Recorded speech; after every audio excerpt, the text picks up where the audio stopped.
In late 1979, the Russian government sent thousands of troops into Afghanistan to help support and maintain the government that they had set up there several months earlier.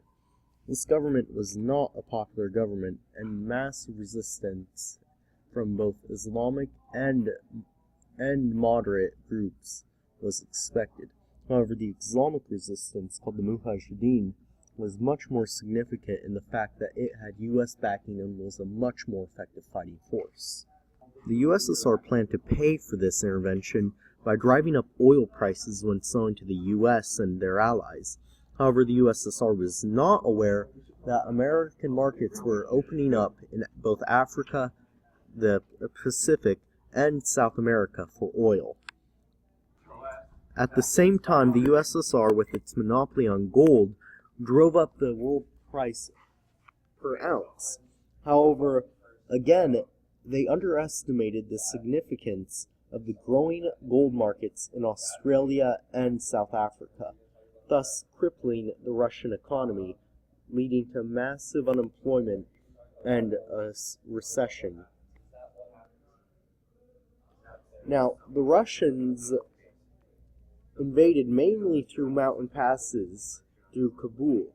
However, the Mujahideen had massive support outside of the capital and were able to disappear. This, like Vietnam in America, led to massive casualties and a feeling of hopelessness among troops.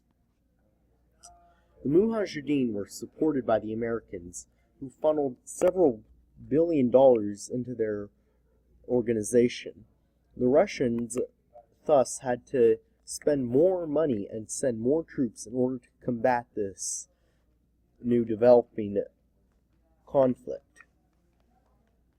Russian troop morale, like American troop morale in Vietnam, was low, and a great feeling of apathy and a disdain for the Russian government was felt. After the conflict, many men went home and began clamoring for reform so that such a war would never happen again.